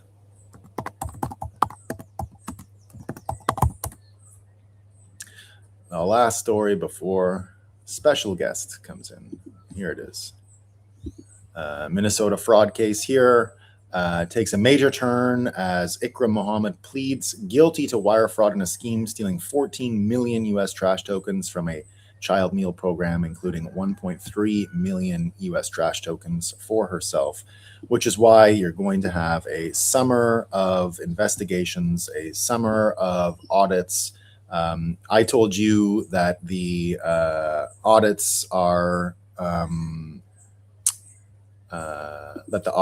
indeed a big change, and they're going to help define what's going on over the next few months. So there you go, everyone. Now I'm going to bring up my special guest, a long-time listener, viewer, enjoyer, and a YouTube celebrity in his own right, Brandon. How you doing, my man? Nolan, great to see you, brother. Great to see you. My first time having you on this show, but I've been on yours a few times, but great to an honor. Sync up. And great subject matter today, because watching everyone pull apart Professor Zhang and all of these blogs being run on YouTube. Indeed, you're probably the guy who knows most about what's going on with the YouTube algorithm. How organic is the whole Professor Zhang YouTube? Like, how does that even happen? Yeah, it's something that you covered this a few years ago, the TikTok thing. I think a lot of this emanates the playbook from the TikTok people going viral and sucking a lot of people, and you see it on YouTube now. So obviously there's the finger on the scale, or finger over the button, or toe on the scale, whatever you want to call it. But TikTok, you see it a lot where like it sucks people into the platform. So the Professor Zhang thing for sure is just something else going on. But you have a lot of people where it's interest-based media. So now you have a lot of people going viral and they're small, so it hooks a creator in. So they want to be more. They want to do more. They think they're something, and so you're seeing a lot of that. You see that on YouTube, but then I mean, I saw this in hockey. I mean, we've talked about this over time, you and I. But you have this world where things are political. You have a lot of people that, frankly, just weren't that good of hockey players, and they never made it anywhere, but their family was connected somehow. Like it was like, well, his dad played in the NHL, or and you see a lot on YouTube or TikTok now, well, his dad was in the military, or his dad was part of DARPA back in the day, or whatever it might be. So this goes in the Professor Zhang world, where it's all of a sudden these dark connections you start uncovering when you really start digging. To your point, how does this guy all of a sudden come out of nowhere and he's just this massive celebrity? So there are those two reasons for it, in the sense of the algorithms are set up that way. So that does happen to some people. But in this case, yes, you're right. It does seem to be there's a lot more insidiousness there behind the scenes, which again matches with reality, which are the incentives of the system designed to fool you in many ways. So. And we've known for a long time, and because you are aware on YouTube that you're swimming against the current. YouTube has made it very clear they don't want to hear about Bitcoin stuff. It's not a plot against Bitcoin. They just don't like all the bots. They don't like the chats. They don't want crypto content. They don't want ads. That's why every now and again, the whole ecosystem gets nuked. They're very transparent about all this. They're very open and upfront about it. That's why I like Rumble as a platform, because I think Rumble doesn't seem to have the same. I mean, they love Bitcoin. They're a Bitcoin company. They got a Bitcoin wallet. They got all this stuff. And you can tell right away, Professor Zhang is not like, no one's organically chatting about Professor Zhang over on Rumble, unless to say he's a fucking scammer. So again, Bitcoiners do have this capacity. We're not, just go through. I would love to hear, I think, that the whole audience would, because I'm very interested in this, what you had to go through individually to try to pierce through. And I think you've done it better than anyone on YouTube to get your content in front of people, because you are going against the grain. You are going against what the algorithm wants, and you're finding ways to pierce through. So just a little bit about that, because I find it really fascinating. Yeah, it is. And this is, you could spend hours just going down this one thread, with pulling on this thread. And a lot of it was, people want to hear price, so in a way you can wrap things, what you're going to talk about, around price, right? It's the number go up, it's the ultimate marketing arm of Bitcoin, like it, love it, hate it. And I've actually kind of gone the last handful of months, the other direction, in the sense of, my mind, as is a little more revolutionary, a little bit more, let's proverbially grab the musket, so to speak. And that was my upbringing. But boy, do their numbers very different when you start talking in that world. But it is fascinating, because people that, as you've shown for years now, people are sick of this system, can't trust this system. Yet there's almost no one out there YouTube can find to come and share that opinion. Apparently there's only, a couple hundred people a day that watch Nolan show. There's only, 200, 300, 400 that watch, my show, if I'll do a live stream. But then you talk about, price, you talk about something that the system wants you to talk about, and oh boy, you'll get tens of thousands of views. And so it's beyond insidious, because like you said, they're kind of, throttling what it is. I mean, you look at Twitter too. I mean, God love what Elon's doing there. I mean, like him, love him, and hate him. It is what it is. But what's his name? That's the head of product there is Solana guy. There's probably a good reason that they took the hashtag of the Bitcoin hashtag off, and we know that they're throttling Bitcoin content there, and probably other crypto content too, unless what fits their narrative. So this is happening all over. He's a few times. Yeah. Exactly. Again, it's like, to me, it's the same as what's going on in YouTube in a sense, because they're not hiding it. And I get why they don't like it. Like, I get it. There's all this crazy shit. And in the end, Bitcoin, because we are our own ecosystem, because we do work in a P2P environment, we really can organically fight against these algorithms. Now, it doesn't mean you get to hit a home run every time, but you can sneak through the system. It's like in hockey with the trap. Like, it's not the cleanest way to score a goal. Yeah. But you can do it. It's not the beautiful hockey that people like to see. It's not tic-tac-toe. But when people penetrate that, they use these systems, dirty goals, we call them, right? We get a lot of dirty goals in Bitcoin when it comes to spreading the information. But again, people want to get out of this labyrinth of fear. They don't want to be in this world. And it seems like the algorithm just keeps putting them into these situations where it's like, oh, this is confused, this is hard, this is what you got to be stressed out about now, versus a lot of Bitcoiners who are just saying, well, like wait and see, that's not as sexy, but it's the truth. It is, and it's one of those things too. Like you're obviously talking about Candace Owens, Tucker Carlson, and many of these people. And I do. So it's funny. Like I give a lot of these people credit. Could they be controlled opposition? Could be people be paid off? Yes. I hold 10 different opinions about many of these people in my head at the same time. However, I find it fascinating that some of these people that have left, say, politics, like a Candace Owens, or they've left the right, Tucker Carlson, and they've changed their mind. That's interesting to me. Not to say that they're right, but I will say, so the other side of this is you have to be very careful with people like this. And I was talking to my wife, who we were talking about this the other day, and it's very dangerous because like a Candace Owens is going down these rabbit holes where she's taking a lot of smart people down the rabbit hole, but she's not over the target to exactly what you're saying today, right? The financial system, how the incentives, how things are structured. The people at the top, so going back to YouTube and the different platforms, they love it because what does it do? It drives the eyeballs. Smart people. It kills two birds, one stone. Distract a lot of people, and they're not over the target. The blast radius, they might be a town over, but the blast radius doesn't affect them, doesn't affect the target. Most of society is out in another country. That's how far away they are from the target. But like a Candace Owens or a Tucker Carlson can be very dangerous. Now, are some of the questions very good? They're asking, yes, but you have to be careful because you send a lot of people on these chasing shiny objects, chasing down these rabbit holes where they lead to nowhere. And that's what the system wants. They want eyeballs, and they also want you to not be right over the target. And it's very dangerous. And so God love Tucker and Candace and what some of these people are doing. I like that we're questioning why we're doing the job that seemingly the FBI is not doing, which you talked about. And also I saw a thing from Glenn Beck, and he was losing it just this morning, like a reel. And he was like, 2015 to 2026, there's I don't even know how many thousands of Trump officials have been targeted by the FBI. They just came out with it.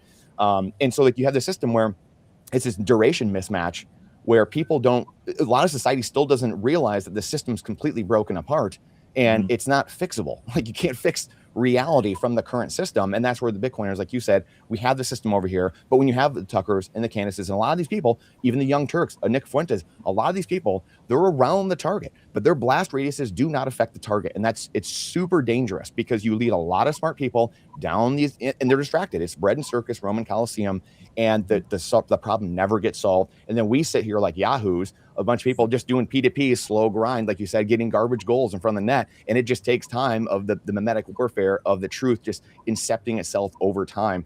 And it goes back to Thomas Paine's common sense in the first paragraph. Time converts more than reason at the end of the day. We can sit here till we're blue in the face, but it's time that's going to do the heavy lifting as we mimetically drive this out there. Yeah, no, and I'm glad you brought that, the way you described it, because over the target and down the rabbit hole. When I was talking about those mystery school, that whole framework of the mystery schools and this information, that really does begin in 9/11, because in 9/11 we still had the 100% shared, centralized narrative and vision of what America was, and we had that huge collective-based trauma that was 9/11. And from that moment, the narrative starts falling apart, because that's where these internet really starts cultivating this mimetic mystery school, which really was the rabbit hole. Because once you start having archives, once you start seeing inconsistencies in the official record, Building 7, Building 7 wasn't, you couldn't even say Building 7 openly until about 5 years ago. And it took that long because it was obvious that this centralized narrative-based American society that we were in was falling apart, and these new mystery schools of memes and online communities were really starting to ask questions. That's where the Alex Jones really starts coming from, right? Nothing did more to legitimize Alex Jones than 9/11. I mean, that is Alex Jones. He called it. He was very clear about it happening for months and months and months. It ends up happening. If you go back in time, only Alex Jones makes sense from 2001 news coverage of 9/11 if you look at it with today's eyes. And so the rabbit hole, that's why it's so interesting that Bitcoiners think of it as a rabbit hole, because we have our own mystery school of memes and memetics that come out of this divergent, no longer centralized worldview about what America is. And that's why it is so important that the memes that are transferred P2P from Bitcoiner to Bitcoiner really do keep us on track to change the world, which is why I keep predicting 9/11 is actually going to be one of them. When people say, oh, Trump, the MAHA's not happy, wait until you see what's going to happen this summer. Trump is going to have a complete and total renaissance about bringing people together, because we're going to finally be able to litigate 9/11. I believe at 100% we're going to have open conversations about 9/11 while we're seeing the money printer go crazy and the Federal Reserve subverted and subdued by the American system. So we're going to have a runaway economy, and the confidence to start talking about 9/11 openly in a way that I think will just further fracture this what's left of this centralized point of view. Because you're right, the only way to handle it was to take these other rabbit holes and blunt them and make sure that they don't really affect this main narrative in the end. And that's what I see happening now. It's so true, because I look at there's so many people that I've been following the last couple of months. The Judge Napolitano show, a bunch of people, Professor Sachs and Professor Mearsheimer, because I've been trying to get a perspective from all kinds of different people. Like I said, the professor's class, the Zhang. I think I've watched maybe one of his videos just to see, like you said, like what is going on with this guy. Like all the. But it is fascinating, because it's like even Judge Napolitano, you have these guys. It's like, well, Trump didn't go. He went against the Constitution. They didn't do this. And it's like, guys, the Constitution doesn't exist. I go back to this to me is probably the most important. This is what's going on right now. This is playing out in real time. I think we're going to look back 10 or 20 years from now, and people are going to be like, oh shit, Jason Lowery was trying to tell us. He sends cryptic tweets every a week or two. And this is playing out. They just shared the cyber strategy, the Trump playbook. It's eerily similar to this book right here.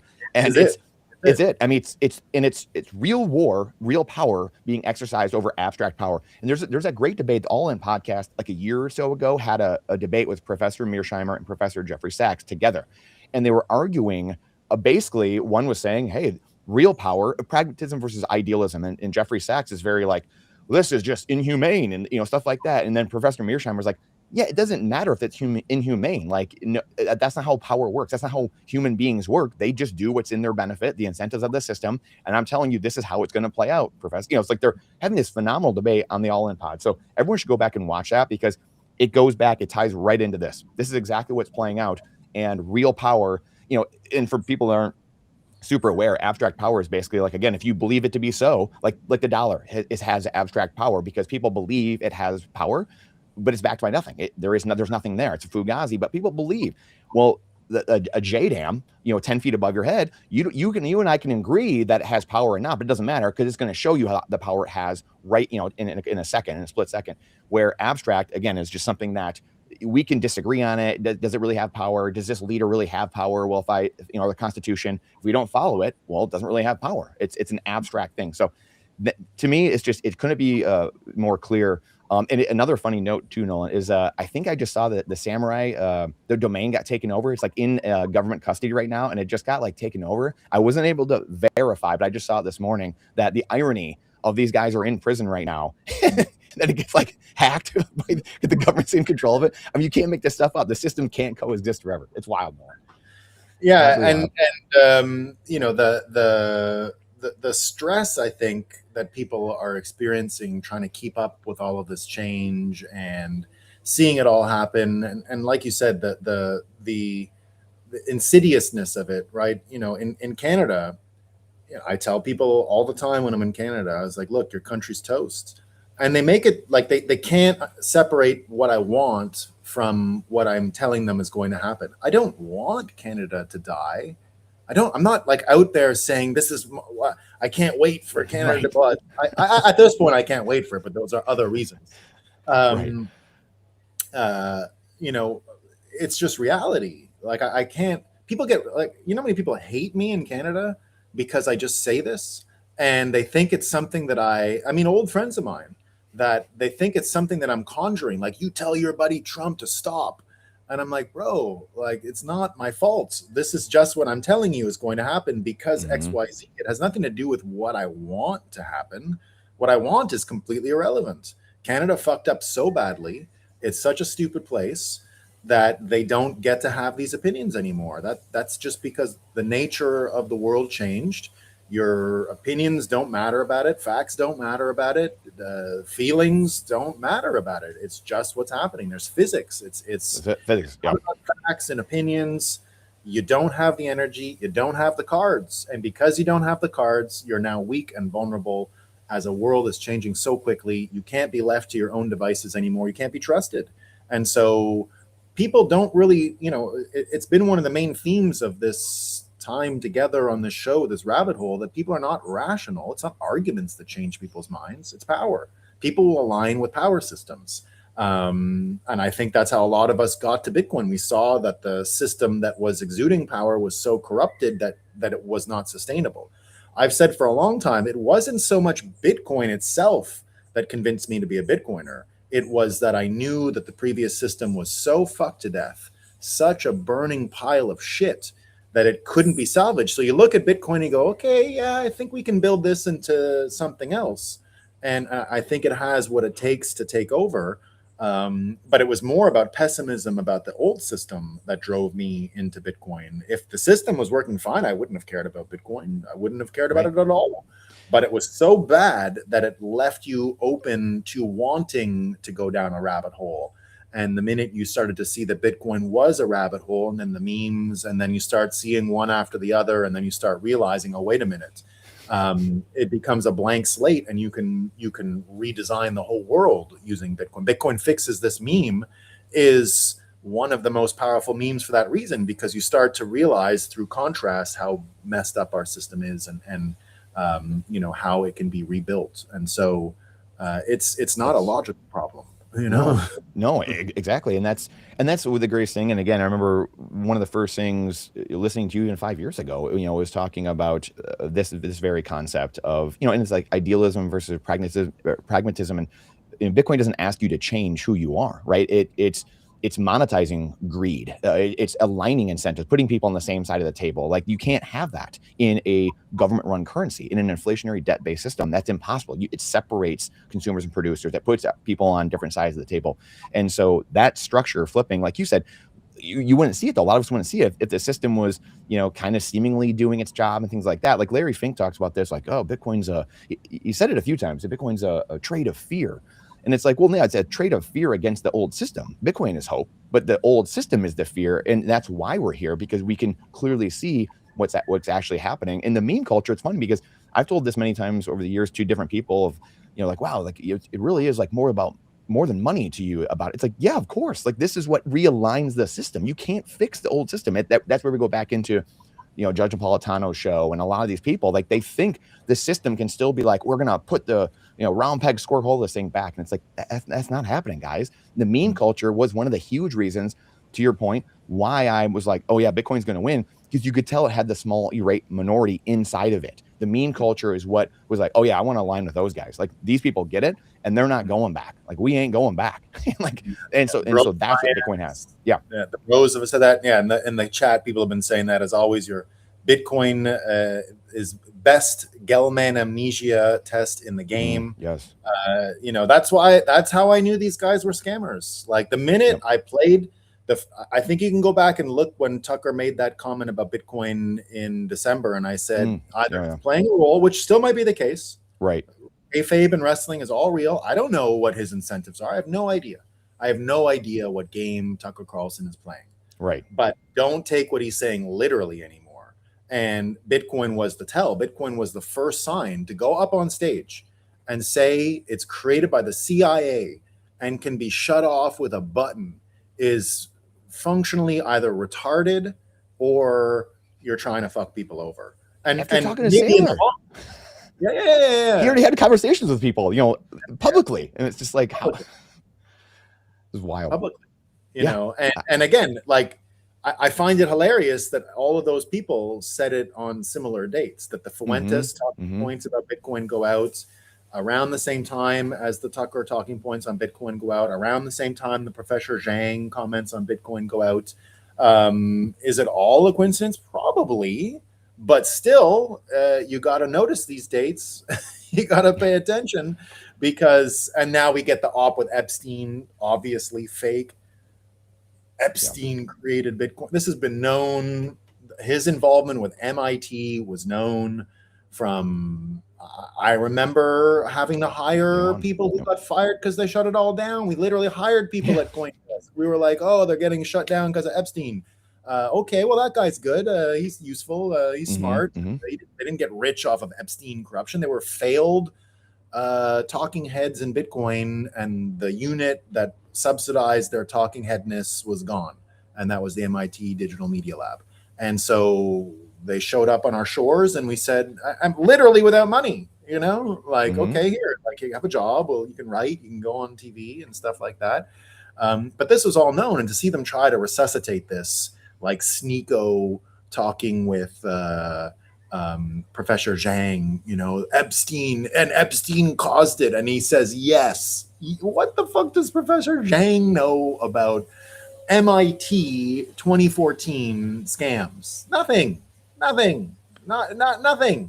It's the same as Terrence Howard the other day going on PBD, and the guy looked like he had a barrel of a gun pointed at the back of his head, like we couldn't see off camera. The guy was just like, it was like the most unconfident, 15 minutes of like, yeah, I wouldn't touch Bitcoin. I wouldn't touch this stuff. It's like, who's paying you to say this stuff? I mean, but this just goes back to why these people are platformed constantly, and Bitcoiners, it's like you're bite scratching and clawing just to have the best of the best, Michael Saylor go on to Joe Rogan, like, hello, can anyone, like, what's going on here? I mean, it's just like, you're constantly fighting the slog, but it goes back to, biblically speaking, right? Like, what happened? Truth is never fun. Truth, a lot of humans don't want to acknowledge truth. And it's going to be that slog, like you said, time converts more than reason, and everything you've been talking about here, where you just have this grinded out that people eventually get smacked in the face. They're whining and moaning and complaining and griping, and then they get smacked in the face eventually. They see the truth, and they're like, oh, you are the God. You are the greatest God. And then the cycle just repeats, and it's like, we're not going to get any help here. We're going to have to, the people are moaning and they're whining and they're crying, and then eventually truth hits you in the face. All these things happen. The memetics collide with society, exposing these people, the Krugmans, all these morons saying dumb things, Professor Zhang. None of it ever comes true. And now, I mean, look, you've chronicled this for the years. The Cernoviches, and the Schellenbergers. There's a lot of people. There's a ton of people who, Glenn Greenwald's. All of us are much more aligned than we are apart. It's just the media and the legacy system, the incentives of fiat that drive us apart. Occupy Wall Street and Tea Party being a very unbelievable example. Two sides of the same coin. Yet the media told everyone, you hate each other. You two hate each other. They're arguing. One was arguing too much government. Other one was arguing too much corruption inside of corporations, right? It's insanity. These should have been aligned. 99% of people aligned in, ripping the heart of the state out, and completely lost that because was the environment that brought me to Bitcoin. It was exactly that. Seeing the Occupy movement, which I had a lot of sympathy towards, of course, and watching the Tea Party movement start, and then watching what's his shits from that Mormon fella, Mitt Romney, come in, and just completely destroy the Tea Party. Destroyed anything. Yeah. And I did not believe the 2012 election. No. My first time, I was like, wait a minute. Christie, man. Come on, Nolan. Chris Christie walking on the beach. That's what got Obama elected again. Yeah. like this doesn't make any sense. And insane. It was insane. And that's and then seeing, I was able to tell that they were going to meme using fake news Trudeau into being the prime minister. I could see right away our elections were fake. The news was fake, and I had a front row seat. I literally caused Justin Trudeau. I caused it accidentally, but I'm, if you go back and you look at the Zelig, Forrest Gump, I was the Epstein around it, in the sense that I was in the room, just like how Epstein's always in the room. I was literally always there, and you can actually trace.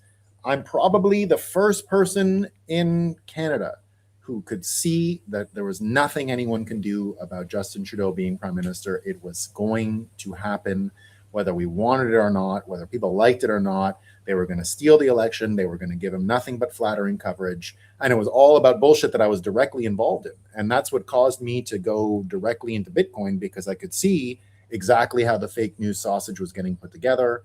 I could see exactly how the traps were being laid, exactly how they were going to fluff him up. And because Canadians are so trusting and stupid, and they fell for all the centralized media, that it was going to work. And I gave up. I basically said, I didn't think that we would have any political recourse to change the world. and you had to go full. I was probably more of a Bitcoin maximalist from 2013 to 2015 until I saw Trump than I am even now. At that time, Trump was such a revelation. I said, oh, maybe there are political solutions. Maybe this, I'm glad you're dead, Robert Mueller stuff we needed. And it was. We needed someone who was going to say something so crazy that all these people, I mean, the king not coming this summer, I guess the King of England is going to cancel his trip. Now, just think of how important it is that Trump is the way he is with Mueller and all this.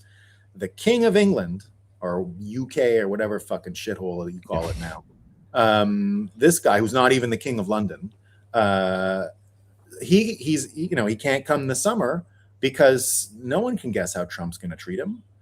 It's one thing for Trump to go there and they flatter him and kiss his ass. That is, even Trump can't be rude in that environment. But invite that stupid king to America and put him on American soil, put him inside of Trump Theater. Zelensky put a suit on. Why do you keep saying kill the white man, kill the Boer? Like, that would be what the king has in store for him. He has Trump WrestleMania theater, and you can't play that game. No, it's too bad. We're being deprived of some real quality content. The idea of King in the White House with Trump on full Trump theater is like, we have to see it. We got to do whatever we can to get that king in America to see it. But indeed, that's how powerful and important it is, right? It is. It's. I mean, the breaking of the British crown will be. I mean, that is the story. I mean, like that is. I largely believe. Again, I think 10 things are happening. Is Israel using the American military? Well, yeah, like they're getting what they want. Trump's, breaking the British crown. Like there's like 10 things at play, and I think that's what confuses people too. Like 10 people benefit. Europe's really getting pounded, the British crown, etc. But then Russia, China, like okay, oil prices go up. Like they're winning to a degree. I'm sure Trump's talking to them in the background, and saying, hey, this is, whatever. And so like, there's a lot of people winning in this situation with Iran and what's going on right now. And that's what I think is hard, because people want to just think it's like black and white. Like, it's like, well, they're winning and we're losing, or vice versa. When it's like, no, like all these players can be playing off each other and everyone kind of winning, basically. Again, they're a loser in the sense of people dying, of course, but Europe being like the political loser in a lot of this, just hemorrhaging, the green energy, all the BS that they've, hook, line, and sinker for I mean, it's like, you can't make this stuff up. And it's just, it's wild. I go back to the secret school thing though, too. And this is another thing. So like, the Freemasons, like the hierarchy, like you mentioned in the show, they have, it's like where you only know what you know. But this is, the hope for all of us though, is that the Bitcoiners, like you said, the Bitcoiners are the secret school in and of themselves. And that's where I don't think Bitcoiners really understand that the next 10 years, because there's a select amount of people that got into Bitcoin and say that first 5, 6, 7 years, obviously, right? But then that next 10-year span is like 2016, 2017, or that run up leading up to probably this next year or two, that 10-year span of people over the next 10 years, say call it 2027 to 2037, are going to be some of the wealthiest people in the world, and they're going to control a lot of power. And because it's the right amount of people, now a larger portion have got in, and they're going to start accruing a lot of wealth. And then all of a sudden, what do we have? Those people going into politics, defunding, taking things down piece by piece, and going, or just slashing things in general, taking over, buying companies, building companies. This just hasn't played out yet. Again, time converts more than reason. And so this amount of people, that enough people getting that amount of wealth over the next 10 years, it's going to completely reshape society. We get to the Bitcoin citadels, which you talked about, the freedom cities. Those things are coming. It just doesn't happen, in a day like we want it to. But it's going to play out. It's already playing. Spreading the memes. I got an idea for you over our last 4 minutes here, which is, have you been paying attention to the Promethean action, folks? Susan Kokinda? A little bit, just only on your show. That's it. Yeah. You should. They're Michiganders.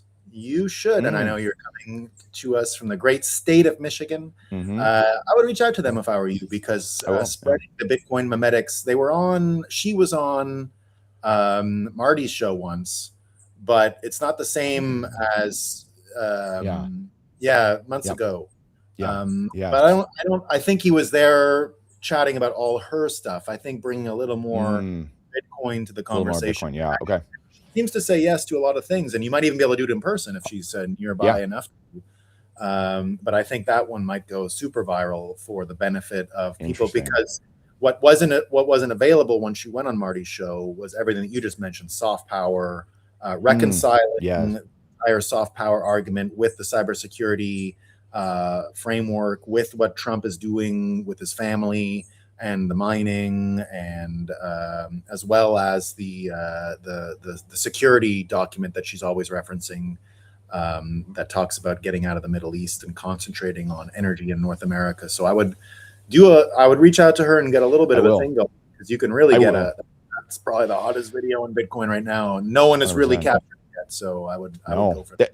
I will know, because that's, game recognizes game in the sense of like a Bitcoiner. I think when a Bitcoiner hears someone else speak, you can kind of know like within 5 seconds, right? Does this person understand the incentives of the world or not, right? So I don't know how we'd say that in Bitcoin terms, but like hockey or whatever, right? Game recognizes game, right?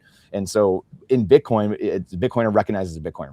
Maybe that's what it is. But it's like you can tell she's over the target. It just like from everything I've seen from her, the handful of times you've shown her, it's one of those few people out there where it's like, whether she's a Bitcoiner or not yet, it's just one of those people that like you're a Bitcoiner, you don't know it yet. It's one of those type of people. So it's not saying she is or isn't, but anyway, that's I will absolutely reach out to her. When I was talking with the Bitcoin conference head programmer, I said those are a priority, Tom Luongo, and and it sounds like you're going to be at Bitcoin conference too, aren't you? Yes. Thank you, Nolan. Yes. It's gonna be a blast. I can't wait to see you, to hang out with everybody. It's gonna be an absolute blast, and you gotta push forward truth in any way possible. And we got Heather, our astrologer, will be on there as well. So a lot of this gang is going to be at the big Bitcoin conference at just about a month away now. Yeah, just about you have a great it is gonna be great. It's gonna be a month from now. You have a great chat. I see some familiar faces here that will be on my channel as well. So a lot of great Bitcoiners here. I love all you guys. This is it's the small irate minority. It's the couple percent that's gonna be pulling everyone across the finish line. There's not huge amounts of people coming to back us up. Calvary isn't exactly coming. So it's time to buckle up and just keep moving our way to victory. That's for sure. And here I've got indeed all kinds of folks on the Rumble chat talking about what's going on. And there you go. We got I need a mic set up like Brandon's. What's wrong with my mic setup, bro? I got the best mic going. Can you guys use baseball analogies? I grew up in Florida. Well, Nolan can. Nolan's way better at the baseball analogies than I am. I can mix them up a little bit. Great game by the Habs this weekend. I was all excited after they lost to Detroit. The Wings, I know. We got a playoff battle here, Nolan. There's a real battle going on. That's for dang sure. Great. Oh boy. All right. Well, I got to get to the next show, Brandon. So I appreciate you coming around today. And let's do it again, man. Absolutely. Such a blast. Thank you, Nolan. Thanks, everybody. Peace. All right, team. That brings us to the end of today. Thank y'all for spending time with me. I've got a cut now to get to Borja's show. Let's see who's a guest on his show today. I think he's got Obi is going to be over on Hank's show later on this afternoon. That's pretty great. So there you go. Come listen to Obi later on. I think Q is going to be there too. That's great. We love Q. He was a lot of fun working with him. I was on the show with him the other day. So in a second, I'll play the logo and then you'll get the thanks for watching screen. Pardon me for not getting to everyone's comment today on the Rumble. The Rumble chat was popping off. We love it. Tom Luongo coming to Calgary this weekend for Cornerstone Conference. We'll be attending. Tom Luongo is great indeed. Chatelet, great show today, says Escape the Matrix. Indeed. Thanks, guys. We'll see you all tomorrow. Peace.